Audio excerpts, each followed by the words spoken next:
L'horoscope de Jean de La Fontaine. On rencontre sa destinée souvent par les chemins qu'on prend pour l'éviter. Un père eut pour toute lignée un fils qu'il aima trop, jusque à consulter sur le sort de sa géniture les 10 heures de bonne aventure. Un de ces gens lui dit que les lions, surtout, il éloigna l'enfant jusqu'à un certain âge, jusqu'à 20 ans, point d'avantage. Le père, pour venir à bout d'une précaution sur qui roulait la vie de celui qu'il aimait, défendit que jamais on lui laissa passer le seuil de son palais. Il pouvait s'en sortir, contenter son envie, avec ses compagnons tout le jour badiner, sauter, courir, se promener. Quand il fut en l'âge où la chasse plaît le plus aux jeunes esprits, cet exercice, avec mépris, lui fut dépeint, mais quoi qu'on fasse, propos, conseils, enseignements, rien ne change un tempérament. Le jeune homme, inquiet, ardent, plein de courage, à peine se sentit des bouillons d'un tel âge qu'il soupira pour ce plaisir. Plus l'obstacle était grand, plus fort fut le désir.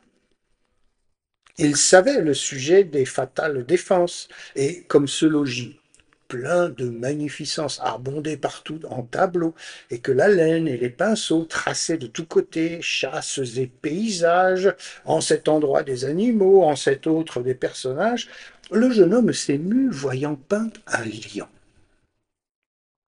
Ah, monstre, cria-t-il, c'est toi qui me fais vivre dans l'ombre et dans les fers.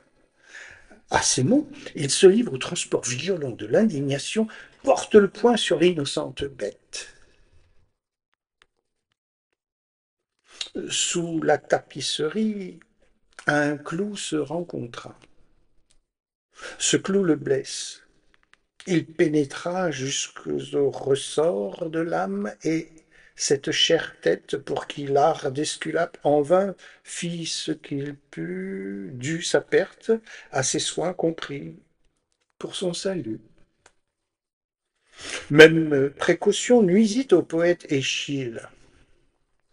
Quelque devin le menaça, dit-on, de la chute d'une maison. Aussitôt, il quitte la ville, mit son lit en plein champ, loin des toits, sous les cieux. Un aigle, qui portait en l'air une tortue, passa par là, vit l'homme, et sur sa tête nue, qui parut un morceau de rocher à ses yeux, étant de cheveux dépourvus, laissa tomber sa proie afin de la casser. Pauvre Échille ainsi sut ses jours avancer. De ces exemples, il résulte que cet art, s'il est vrai, fait tomber dans les maux que craint celui qui le consulte. Mais je l'en justifie et maintiens qu'il est faux. Je ne crois point que la nature se soit lié les mains et nous les lie encore jusqu'au point de marquer dans les cieux notre sort. Il dépend d'une conjoncture de lieux, de personnes, de temps, et non des conjonctions de tous ces charlatans. Ce berger et ce roi sont sous même planète. L'un d'eux porte le sceptre, l'autre la houlette. Jupiter le voulait ainsi. Qu'est-ce que Jupiter? Un corps sans connaissance? D'où vient donc que son influence agit différemment sur ces deux hommes-ci? Puis, comment pénétrer jusque à notre monde? Comment percer les airs, la campagne profonde, percer Mars, le Soleil et des vides sans fin? Un atome la peut détourner en chemin. Où l'iront retrouver les faiseurs d'horoscopes? L'état où nous voyons l'Europe mérite que du moins quelqu'un d'eux l'ait prévu. Que ne l'a-t-il donc dit? Mais nul d'eux ne l'a su. L'immense éloignement, le point et sa vitesse, celle aussi de nos passions, permettent-ils à leur faiblesse de suivre pas à pas toutes nos actions? Notre sort en dépend. Sa course entre-suivie ne va non plus que nous, jamais d'un même pas, et ces gens veulent au compas tracer le cours de notre vie.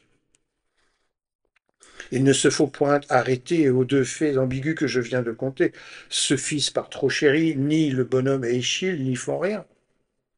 Tout aveugle et menteur qu'est cet art, il peut frapper au but une fois entre mille. Ce sont les effets du hasard.